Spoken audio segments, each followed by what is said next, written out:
And a warm welcome to the Chief Executive's 2025 Policy Address phone-in on RTHK's Radio 3 and TV 32. I'm Tony Sabine. And I'm Priscilla Ng.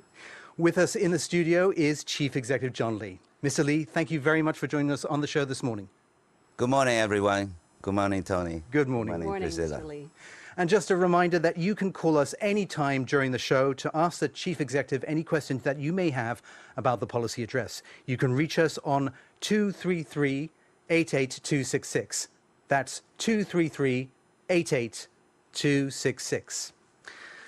Mr. Lee, I'd like to begin to ask a question about the Northern Metropolis. And one of the key pledges of your policy address hinges on speeding up the development of the Northern Metropolis. Can you elaborate on how this new committee, which you will head, can streamline the process, make things more efficient, and ensure that the project is completed in a timely fashion? Well, first of all, Northern Metropolis is a new growth engine for Hong Kong. It's an area which occupies almost 1/3 of the geographical area of Hong Kong, and it will house about the same proportion of populations, in other words, 1/3 of the population. It has a lot of undeveloped land, so it is a great potential for us to leapfrog again to another level. In the past 3 years, I've been doing a lot of preparation work, foundation work, and also coordinating the whole government in regard to its development. After 3 years, I think the basic planning, the framework, and the division of labor have been basically sorted out. So we have come to a stage where we can really start to push forward for all the things that we think will be good for Hong Kong. So in the policy address, in fact, I've already laid down a number of areas where we can speed up. Such as simplifying administrative procedures for a lot of things, including approving projects, including how we can deal with landowners in exchange of land and also paying compensation. But there are also things we need to create legislation so that there will be a good framework for us to work. Some involves money, of course, and money is an important thing. And also creating companies, bodies to deal with the day-to-day management is important. And for a big piece of land, which is about 1/3 of Hong Kong, so I will anticipate that we will have quite a number of companies. Some will be statutory as well, so we need legislation. So basically, in the policy address, I've laid out the framework for simplifying administrative procedures and at the same time trying to create legislation so that we can fast-track some development.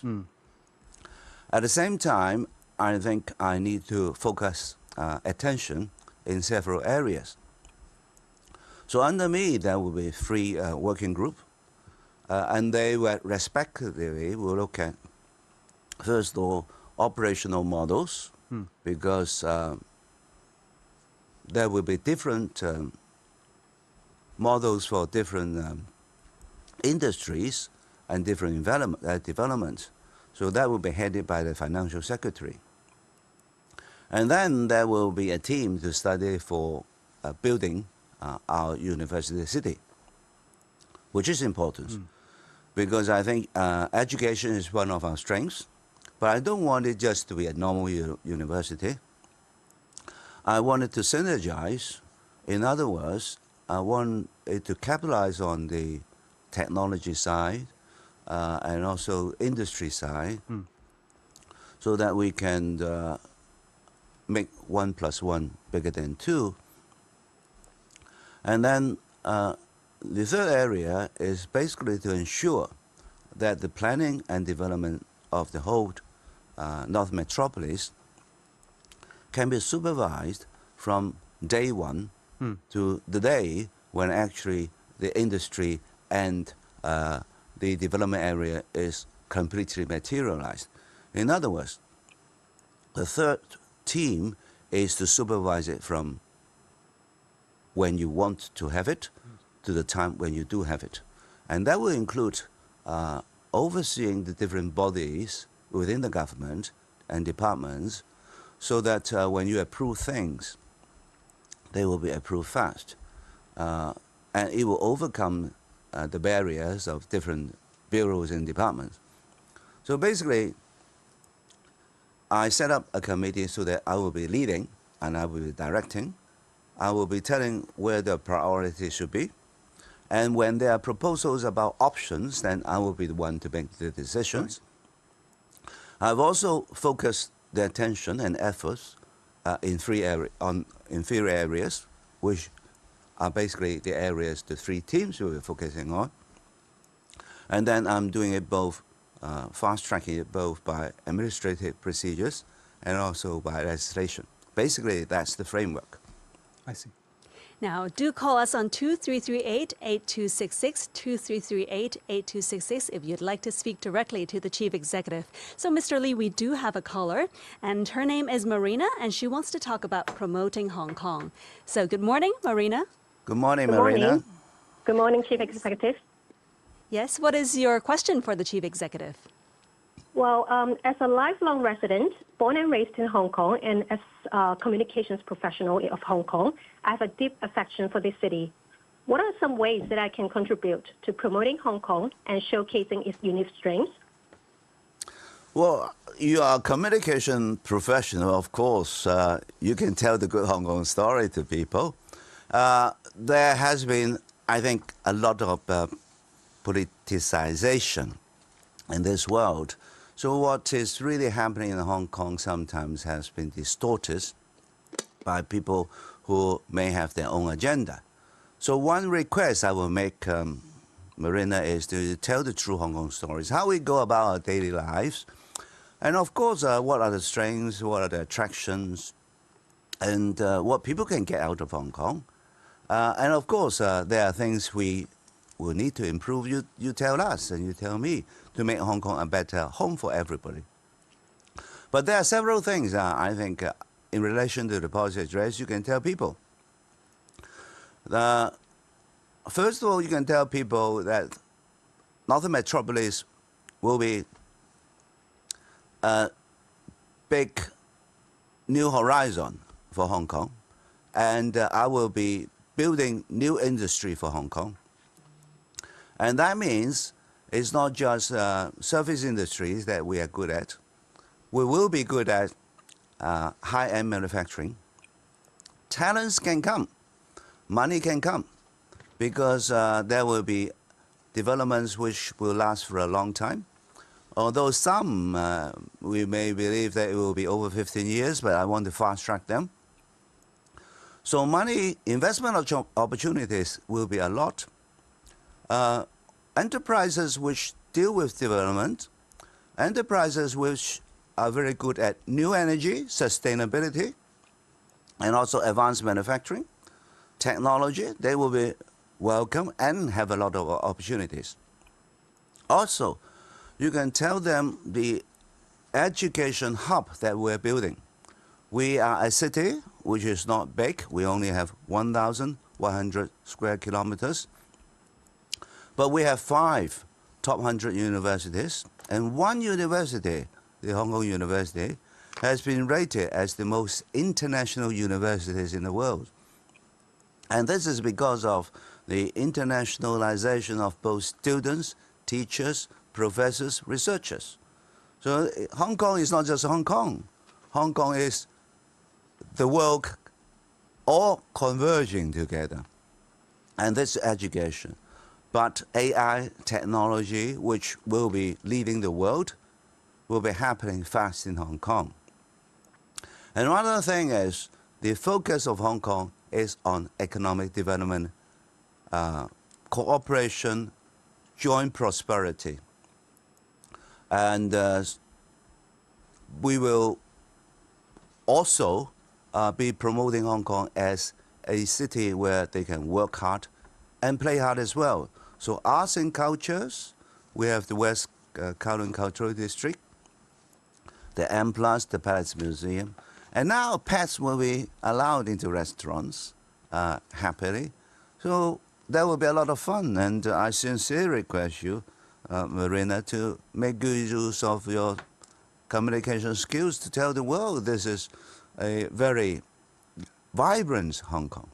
And it's a Hong Kong which is going to be very modern and very cosmopolitan. At the same time, has a lot of arts and culture where people enjoy. Yes, on a related note, Mr. Lee, I do have a question for you. You mentioned in your policy address that you intend to develop Hong Kong into a global arts trading hub and attract more international auction houses and art galleries to set up shop here. Now, Hong Kong has actually gone a long way. In the past, we were always referred to as being a cultural desert. And we've really come a long way, and now we are actually aspiring to be the world's top arts and cultural hub. How would you evaluate this transition, and what more can Hong Kong do to really consolidate our position as an arts hub? Well, I think it's both mindset and also hardware. First of all, I think Hong Kong people, they work hard, and also they have to, of course, look for something else to ensure that, well, when they stop working, then there are things that they can enjoy doing, and arts and culture is a thing. And they always love it, and so far, I think we have quite a number of very successful programs. Art Basel every year, I think, is a strong attraction. And also sales of art is very good business in Hong Kong. We are the third most popular center for arts trading. And we have free tax, no tax on a lot of things. And compared to other cities, we have free tax because we don't have capital tax, we don't have sales tax. We have very simplified and low tax. So that's an attraction.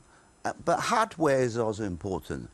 With the establishment of the Kai-Tak Sports Center, and I think people already see that we have a world-class hardware stadium where we feel good once we step into the stadium, and then all the performance and all the sports activities are world-class.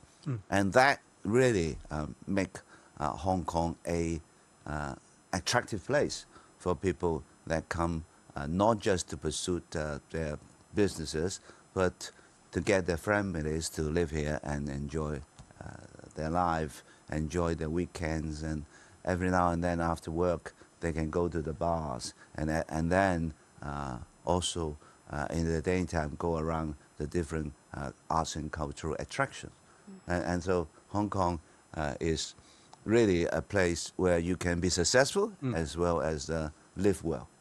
Mr. Lee, we have another caller, and before we get to him, I just want to remind everyone else that you can reach us anytime. Call us on 233-88266. Mr. Lee, we have Mr. Ng on the phone, and he wants to talk about planning for the future. Good morning, Mr. Ng. Yeah, good morning. Good morning, John. Yeah, it's good to hear that you have a very good projection on the future and planning for this. But when we are planning for the future, we also face the present problem. I searched your 4 policy address you have delivered and find that in 2022 and 2023, you mentioned 3 and 5 times cost in your policy address. In 2024 and this year, you mentioned 15 times and 20 times respective. It is very good, and its government is tackling one of the root causes of our economic problem, high cost. Because of extremely high cost, people go to Shenzhen to spend. Because of high operating costs, many companies cannot make their ends meet. However, I noticed that in the policy address, you mentioned costs mainly for construction costs and public health care costs. Actually, many monopolists and oligopolists is charging us high finance costs, exhibition costs, legal costs, extremely high private medical costs, high transportation costs, very high private property management fee. Could you ask the Central Policy Unit to carry out a study, to thoroughly study how the government and public bodies can change their regulation and practice to help Hong Kong tackle this really very serious present problem, high cost? Well, thank you, Mr. Ng. I think you hit it on the head. We do have high costs. We have high land costs. We have high labor costs. And one thing we are not too high is transaction costs, because transaction cost is really a very competitive market, and we're doing things efficiently, and that reduces transaction costs. But you're absolutely right. Labor cost is high, and land cost is high. We have been doing studies on costs, and obviously I will ask my policy unit to further study it, particularly hearing what you have just mentioned. The government is in a dilemma here, because when we make policy, one thing which is important, we have to make it in accordance with reality. The land cost has been as it is for many years. And my policy about land cost is I want it to stabilize. Because going suddenly very high or very low will create big uncertainty, not just by the owners of the properties, but the financial market will be under big pressure and risks. So whenever I make changes, then I have to decide whether it will be a progressive change or drastic change. For such a major area where land costs relating to both residential and commercial, relating to people's wealth, then I have to be careful. So stabilization may be the key. And hopefully when people's incomes get higher, then we will eventually make it more competitive. In respect to labor cost, there have been a lot of theories about how it can be reduced. Obviously, import of labor is one possibility. But then I have to take care of the over 3 million workforce in Hong Kong. They work for their daily life. So I have to ensure that they have to work to have a decent wage or salary. And therefore, it is not my intention to use imported labor to reduce the wages of our workers, because they have to support their family. And stability, certainty are important. So while I will work on reducing costs, which is a key factor for competitiveness, we will have to do it very carefully, progressively. But one thing I can tell you is, if you look at the international assessment of Hong Kong's competitiveness, we've risen in the past 3 years. Particularly for talents, we've risen by 12 positions to become the 4th globally competitive. So by means of talents, we are already in the top of the league. In respect of the overall competitiveness of Hong Kong, we are number 4. So no, we're number 3 actually. So we're quite okay in regard to our competition with the world. But I agree, the further we can push down costs, then more competitive that we will become. But I will have to do it in a way to ensure stability. And another reminder, please call 2338-8266, 2338-8266 if you'd like to speak directly to Mr. Lee. Now, we have another caller on the line. He's Raphael, and he wants to talk about innovation. Good morning, Raphael. Yeah, Good morning, Raphael. Thank you for listening to my call. I think the policy address overall is pretty good. I think in the past few years that you have been the CE, we have been coming out of a very tough time, which is really good. But as in the past one you mentioned about the cost, I think in terms of innovation, Hong Kong is really lacking behind. And if you can see Shenzhen, they have been doing really well in the past 5 or 10 years. And I personally think the part of innovation actually comes from everyone's homes and in their estate and in their community. But if you look back in the past, when Hong Kong, like these public housing estates, were not owned by these shopping centers, were not owned by these other enterprises, it was owned by the government, the cost was low, and there was a lot of small businesses, which created a lot of Hong Kong brands. And I think this is really killing a lot of people to become innovators and create new brands and make Hong Kong like the entrepreneurship that we had before. So, yeah, that is one of my major concerns, is that the government should find some ways to give a platform like for more small businesses or something more creative in homegrowns or something to bring back Hong Kong in terms of a Hong Kong brand. Like Labubu is very great. The creator is from Hong Kong. He took it to China, and this thing blew up. So we have a lot of talent here, but I don't think we're using them very efficiently. Well, thank you, Raphael. Yeah. I think you make your point about technology helping cause and also helping Hong Kong as a whole. I agree that we have to work harder on innovation, and we have been working very hard in the past 3 years.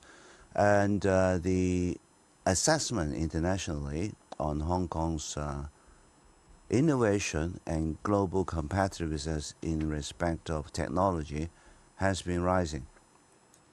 We haven't really risen to the very top yet, but I'm seeing good prospect for that, because innovation starts, I think, from education, and our universities are doing very well, and the students are also doing very well internationally.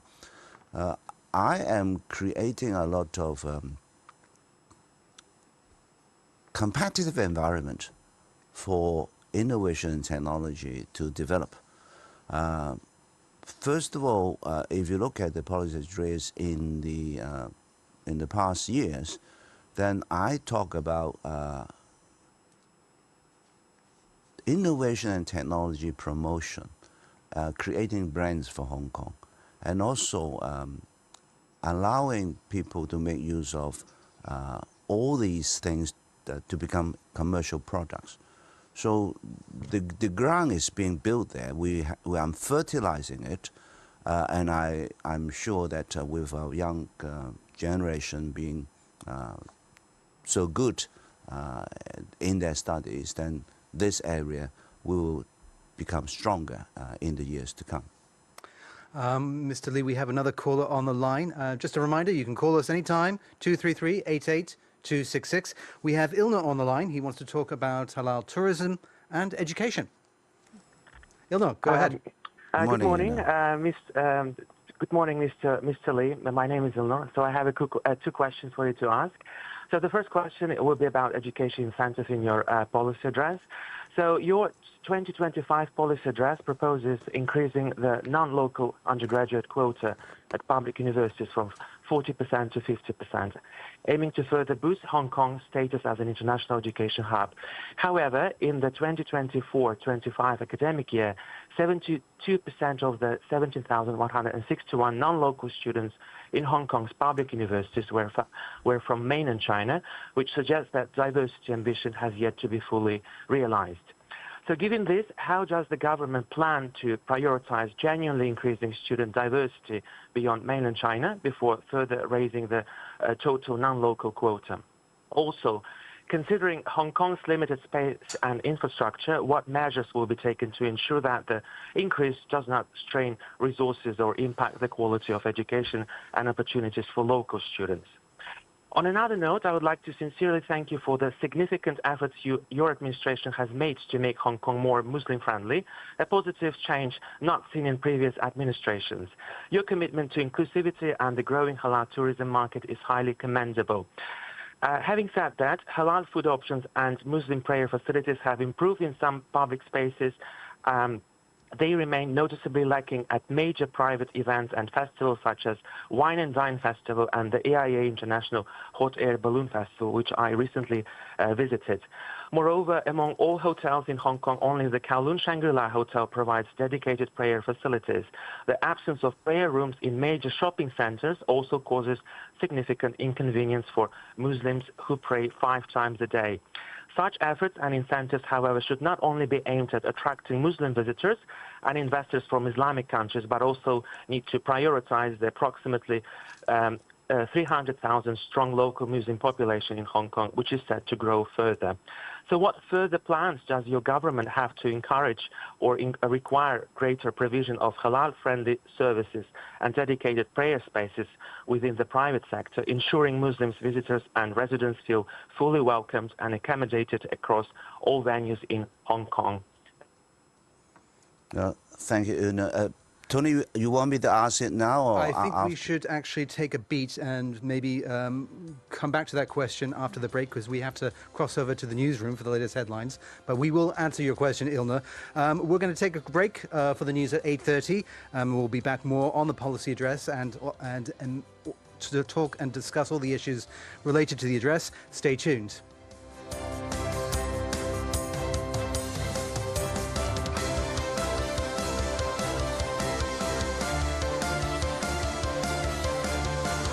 Welcome back to the Chief Executive's 2025 Policy Address phone-in with me, Priscilla Ng, and Tony Sabine. Joining us in the studio is Chief Executive John Lee, who is talking about his policy blueprint. Now, call us on 2338-8266, 2338-8266 if you'd like to speak directly to Mr. Lee. Now, Mr. Lee, just now, Ilner, our listener, was asking about the lack of Muslim facilities around Hong Kong and also education. Can you please answer his questions first? Well, I think Una has asked 2 very important questions. First of all, in raising the quota of overseas students to join our university education, they have to pay their own costs. That's number 1. Number 2 is the number of places that the government offer to local students with sponsorship remains unchanged. The 15,000 places will remain the same. So there will be more overseas students coming to Hong Kong to study our university on their own cost. And I'm conscious of attracting as widely as possible students from different parts of the world. But this is really something for universities to work out. But I can understand why by proportion there are more mainland students, because first of all, we are within the same country. And a lot of them actually used to study in other countries, but somehow choose to study in Hong Kong now. But one thing I'm doing very consciously is promote students from Belt and Road countries to come to Hong Kong. And this seems to be very popular. And I have been talking to consul generals and also chambers from different parts of the world to tell them about this new policy, that we have more places to offer to overseas students, despite the fact that they will have to pay for their own costs. But I'm promoting Belt and Road countries and also trying to create more scholarships for them. So that trend, I think, will be positive, and that is number 1. The second thing is I have checked with universities in regard to facilities that the university can offer. They don't think it is a problem at all. In fact, they see a lot of positive values out of it. I mean, I have been to different countries in my whole career, and also during my visits. Whenever I talk to students, and they always love to meet fellow students from different parts of the world. First of all, that opens their eye. The second thing is you learn about other people's culture, you learn about other people's viewpoint, and you become not narrow focus. You open your eyes, basically. And the third thing is you build your network in due course. And as you come out of university, you need to work with people. You need to work with people from different parts of the world. So that will give you a good foundation. But the general mix through languages, through culture, through nationality is a positive thing for everybody. We don't live lonely in a single entity anymore. So you have to be international, both at the stage of your education and also as one gets out to do their own business or work with different people. In regard to building Hong Kong as a Muslim-friendly city, I admit that we are at an early stage. I consciously make it a policy initiative last year, and I was very pleased that it has received overwhelming support from everybody, whether from a Muslim community or otherwise, because I am a strong believer that meeting people from different origins, different culture, different history, different country is always a good thing. This is what makes everything rich. But we are at a learning stage about how we will do better in respect of understanding more the way of life, the religious practices. The whole community has to learn. And I think Ina is right that we can work more with the local Muslim community to make Hong Kong stronger in that regard. And in the policy address I make this year, I have a policy to further encourage restaurants to get halal certification. So I have a subsidy to pay to them. We will subsidize them by 50%. That is a clear direction I want to set for the people of Hong Kong, particularly those in the service industries, to know that, well, this is what Hong Kong should be. And of course, it's not just halal restaurants. It has to be other facilities such as prayer room and also signage and this and that. We have to learn more about it, I admit, and I thank Ella for making these points. I'm sure the local Muslim community can help us do better here. But the focusing of attention and leading them to the direction has already been laid out in the policy address. Mr. Lee, we have another caller, and I just want to remind our viewers and listeners that you can call us anytime on the show, and that is 233-88266. We have Craig on the line who wants to talk about leisure and waste management. Go ahead, Craig. Hi, Chief Executive. Thank morning, you very Craig. much for taking your call. Go ahead. So first of all, I see in Hong Kong there's lots of bicycle paths in Hong Kong, but whenever I've ridden on those bicycle paths, you ride so far and then they come to a dead end. They're not interconnected with other provinces or towns too well. So that means if you're a family and you're wanting some leisure activity with your children to ride your bikes, if you want to ride, say, from Mui Wo to Tung Chung or something like that, there's nowhere to actually do that. The cycle paths are inadequate, and as a result, they're not being used. So it's a waste of infrastructure for Hong Kong. And with Hong Kong, and especially Lantau Island, which is where I happen to live, I see that there's opportunities there where they could actually create a cycle path that would run coastal, that would interconnect all the communities. And that would create great opportunities for jobs, but also great opportunities for businesses and a tourism attraction for long-term use for Hong Kong and benefit all, the greater people of Hong Kong. And it's something that I wonder whether anyone has ever considered, is developing the leisure activities, in particular cycling in Hong Kong, because it is a great place. It's got a lot of natural beauty, and to enhance that or make that accessible to many people would be, a great benefit to Hong Kong and would be worldly attractive. Craig, thank you for the suggestions.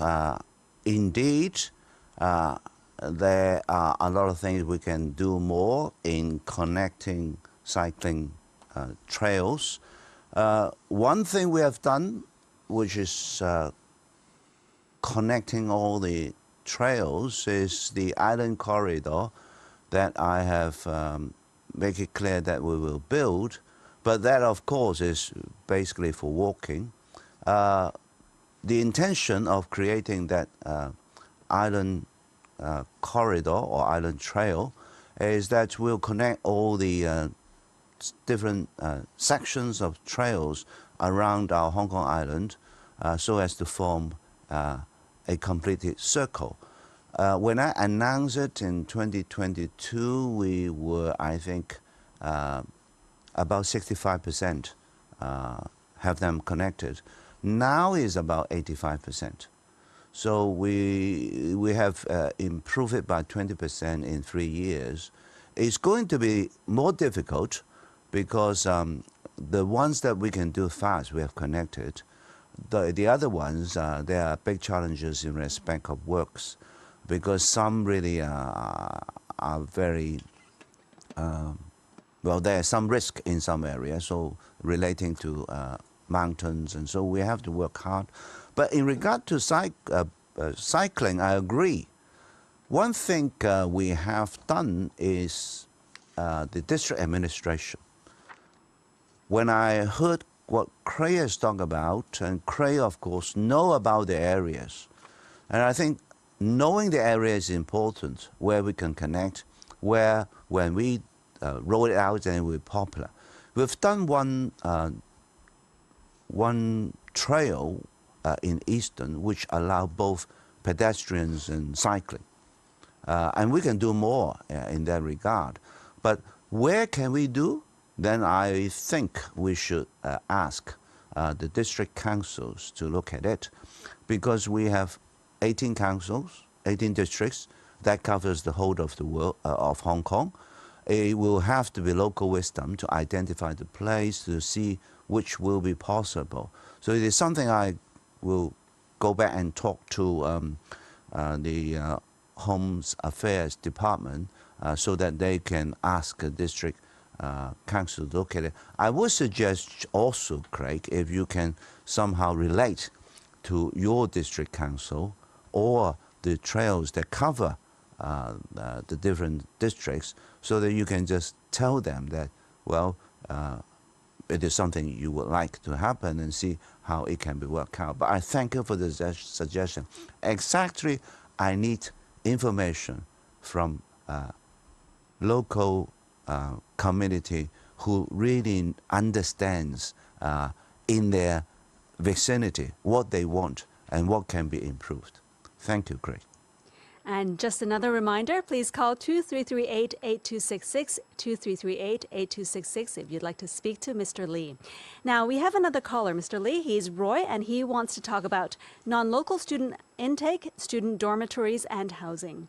Good morning, Roy. Good morning, Roy. Good morning, Chief Executive. My name is Roy. I work in a university. I see quite a lot of students, especially mainland, coming to Hong Kong. They're struggling to find dormitory. In fact, we don't have enough dormitory, and so they all push to the private sector for rental, which is driving up costs. And this has actually a ripple effect on the top talents that are coming to Hong Kong, and it's driving up the cost of living. I'm just wondering if there are plans to obviously earmark more land for student housing, and at the same time, in the longer term, the northern metropolis, will there be and made available or policy that allow mainlanders to buy homes that is sort of ring-fenced in the northern metropolis, so that there will be more accommodation for top talents and for students? These are some of the thinking that I would like to see some clarity. Well, thank you, Craig. Indeed, we are working hard on providing more dormitories for students. We have rolled out 2 measures in 2 consecutive years in respect to increasing the quota for overseas students. So it was raised from 20% to 40%, and now this year I raised it from 40 to 50. And I think, Craig, you know that basically the university have capacity to take in more students on the campus. But I agree that dormitory is something that we have to work harder on. So I have already laid out some new policies about making more dormitories available. First of all, I have allowed people to change hotels into students' dormitories. And in this area, they can easily do it. And in fact, there have been some good provisions of numbers. But this is not enough, and therefore I have rolled out another policy of allowing factories to be changed into dormitories. But then, of course, for factory, you either have to demolish it, or when you build initially want to build a factory, then we allow you to change it to build another one. And converting an existing factory into a dormitory is not easy, because we don't want a factory to have dual purposes. When you use it for dormitory, there are other industries which may have serious fire risk. If they coexist, then it will be a problem. So it can be a full dormitory, or it can be a normal industrial building. So it isn't easy, I agree, but you also mentioned about making available more land for dormitory. Indeed, it is already one of the policy areas in the 2025 policy address. So we are heading in the same direction. Then we need to really catch up fast. That is why I think a lot of private sector are developing actually a lot of housing for dormitory purposes for students. We will continue to work hard on that, and we will also be relaxing to allow universities where they find land in their own related areas, then we'll help them to build more dormitories. So I agree, we are working hard on that. Some new land will be provided, and we'll continuously do this extra provision so as to ensure that we have all the factors that will be promoting Hong Kong as a education hub for higher education. Now, another reminder to call us on 2338-8266, 2338-8266. Now, we received an email from one of our listeners, and he's Stanley. And he wrote, I'm a Hong Kong citizen now living in Australia. I'm greatly delighted to see all the encouraging developments in Hong Kong in the past couple of years, and the new initiatives announced in the policy address are particularly forthcoming. And this has driven Stanley to critically consider moving back to Hong Kong. In this regard, would the CE consider measures and action programs to help Hong Kong people like Stanley himself who wish to return to our homeland?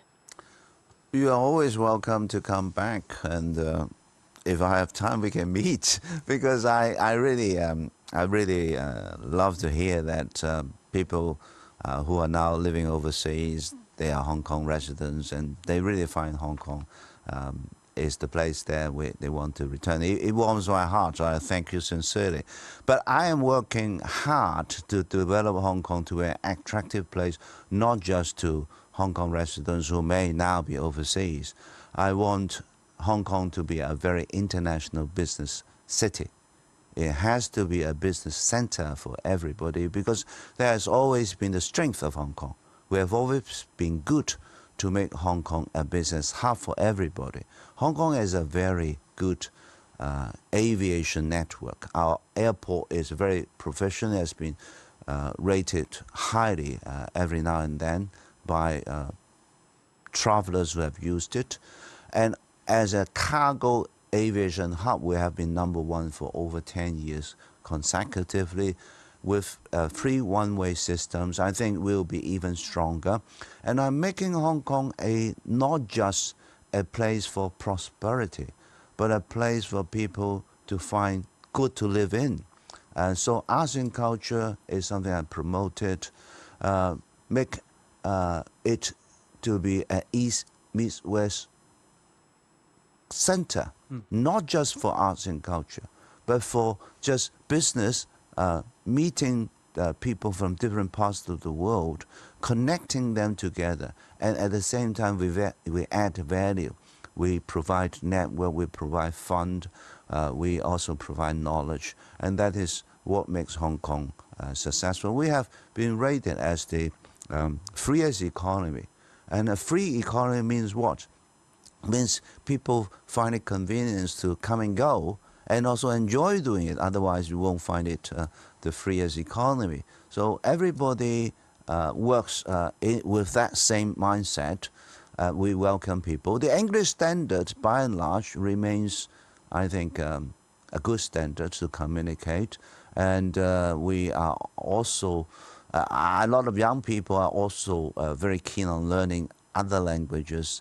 So I think Hong Kong is very international. I hope you come back early and soon. And one of the ways to make Hong Kong an attractive place to live is, providing support for families. And this is something that you outlined in your policy address. Full disclosure, I'm a new father, and so obviously I take an interest in this. And you announced a $260,000 tax rebate for people with newborn kids, which will be extended to the age of 2.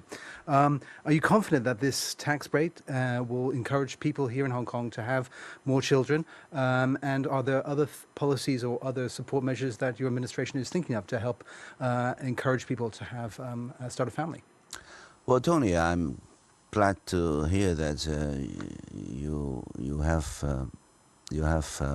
good children, right? You need to work harder, right? Because I give $20,000 for every new baby. Work harder. Appreciate it, Tony. But I fully understand that childbearing is a very personal matter, and of course, when a family decides to have a new baby, then they have a lot of things to really think about. It's not just money. It's, well, first of all, a good environment to educate the child in due course, and also as a lot of child care facilities. So what I'm doing is I make a policy to tell the people of Hong Kong that I have changed the non-interference policy, which has been for many, many years. I'm not saying that, well, you will make your mind to have baby simply because I've rolled out all these incentive measures. But I want the signal to be clear, because I think in somehow a government's policy do affect people living in Hong Kong. They want to know what Hong Kong government wants and how, as a whole, their future will be. So I'm telling everybody in Hong Kong that I want Hong Kong people to have, well, families which have children, and I encourage people to have children. First of all, I believe in the family being nucleus of a society for it to prosper. It is a place where you will find love and also find support when you may be down. But I believe a family is what combines people together, make this society united and warm, and also prosper, because you need people to feel, well, this is their home, and then they will devote their efforts. So I emphasize on childbearing. And I have been rolling out a lot of measures. The 20,000 incentives is really a strong message, right? People don't bear a child simply because that 20,000. And around the world, I have studied the different measures that are rolled out by different parts of the world.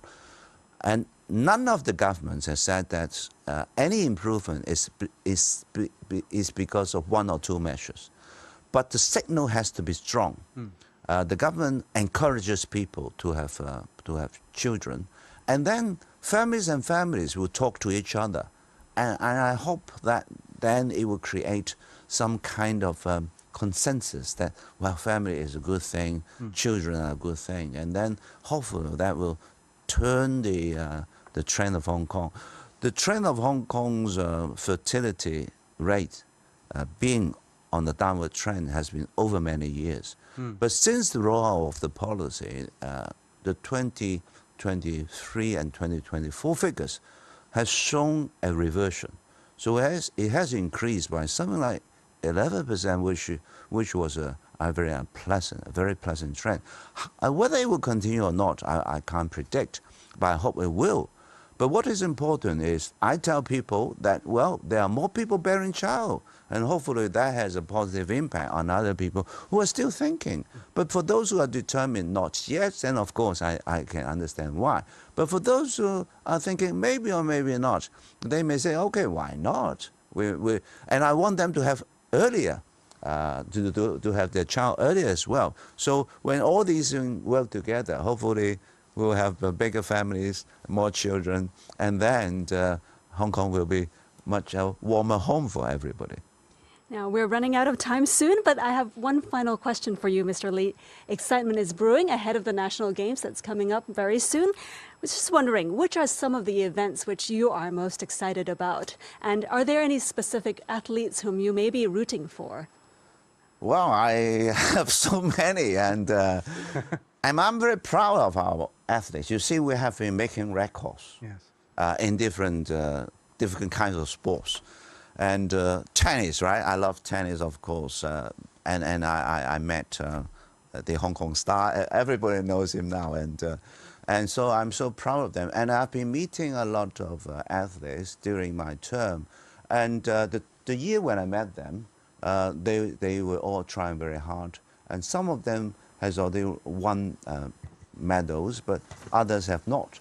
But I'm very glad that over the years they worked so hard. And I think the facilities also help. And also we have good coaches. And also we have good supporters. I mean, the whole Hong Kong people support them. That strong encouragement. And to them, they always say that hearing all the cheers and the Cantonese chorus, and they will feel so happy. And they will continue to give them support. And I support all the 8 programs we have, all the 8 matches, and I'll find time to go to show support there, so that we will all not just enjoy the game, but also give them a strong boost of confidence. I hope we'll all join in and clap our hands and give our cheers to support them. Well, I'm sure that I can speak on behalf of the city that everybody is looking forward to the National Games. Mr. Lee, I'm afraid we have run out of time, and I'm going to have to end the conversation there. But we want to thank you very much for joining us this morning here on the show. And thank you to our listeners and our viewers for your questions and for tuning in to RTHK. I'm Tony Sabine. And I'm Priscilla Ng. Thank you. Thank you, Tony. Thank you, Priscilla. And thank you, everyone. Have a great weekend. Goodbye.